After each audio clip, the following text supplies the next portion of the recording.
Baik, sebelumnya Assalamualaikum warahmatullahi wabarakatuh. Alhamdulillah rabbil alamin wassalatu wassalamu ala asrofil anbiya'i wal mursalin wa ala alihi washabbihi ajmain. Rabbi syrah li sadri yassir li amri wahlul 'uqdatam min lisani yafqahu qawli amma ba'd. Pertama-tama marilah kita panjatkan puji serta syukur kita kepada Qadir Allah Subhanahu wa taala karena telah memberikan kita khususnya nikmat sehingga saya masih bisa menjelaskan tugas bacaan doa pada pertemuan 11 kali ini. Salam salam tak lupa kita lanturkan kepada Nabi Muhammad SAW dengan mengucapkan lafaz Allahumma shalli ala sayyidina Muhammad wa ala ali sayyidina Muhammad. Yang terhormat dosen pengampu kita pada perpajakan dua yaitu Bapak Dr. Wirmi Kaputra SMSI dan Ibu Restuhani Nisa SMAK. Sebelumnya perkenalkan nama saya Muhammad Sambarasta dengan NIM C1C09 akan menjelaskan tentang laporan keuangan fiskal badan. Nah, yang pertama itu pengertian laporan keuangan fiskal badan. Laporan keuangan fiskal badan adalah laporan keuangan yang disusun khusus untuk tujuan perpajakan, bukan untuk tujuan akuntansi umum. Kalau laporan keuangan biasa mengikuti PSAK, maka laporan keuangan fiskal mengikuti aturan pajak atau UU PPH. Kenapa sih perlu laporan keuangan fiskal? Karena laporan akuntansi dan laporan pajak sering berbeda. Pajak punya aturan sendiri soal biaya mana yang boleh dikurangkan, biaya mana yang tidak boleh, perbedaan metode penyusutan atau pengakuan pendapatan atau biaya. Contoh, biaya sumbangan itu tidak boleh jadi pengurangan pajak. Penyusutan fiskal punya tarif dan masa manfaat tertentu.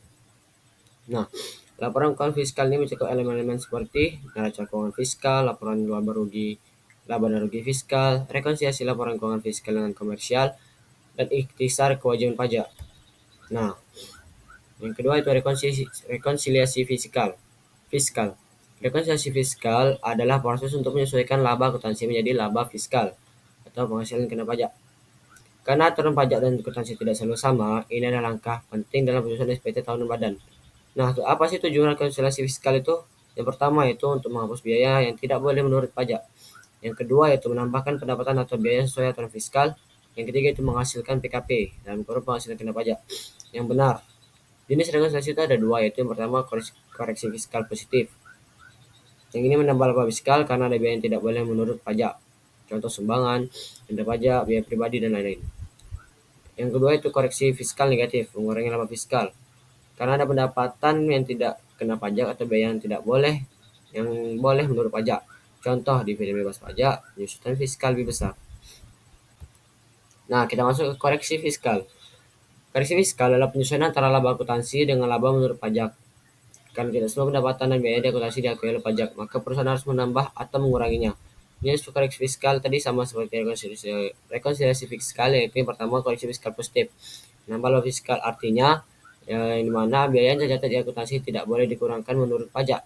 Contoh yang tidak boleh dikurangkan antara lainnya adalah sumbangan, donasi, biaya pribadi pemilik, biaya hiburan tanpa daftar nominatif, denda dan sanksi pajak, denda dan penyusutan yang tidak sesuai dengan aturan fiskal, dan biaya yang tidak ada bukti pendukung. Efeknya yaitu biaya tersebut ditambah kembali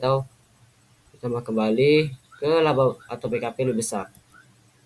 Nah, koreksi fiskal yang negatif, mengurangi laba fiskal, artinya ada pendapatan yang dicatat di akuntansi tapi tidak diakui pajak atau biaya yang boleh diakui oleh pajak. Contoh, pendapatan yang bukan objek pajak, dividen dalam negeri yang memenuhi syarat bebas pajak, penyusutan fiskal lebih besar daripada penyusutan akuntansi, biaya yang sebelumnya tidak diakui akuntansi tapi boleh diakui oleh pajak. Efeknya pendapatan tersebut dikurangi, laba atau PKP-nya lebih kecil.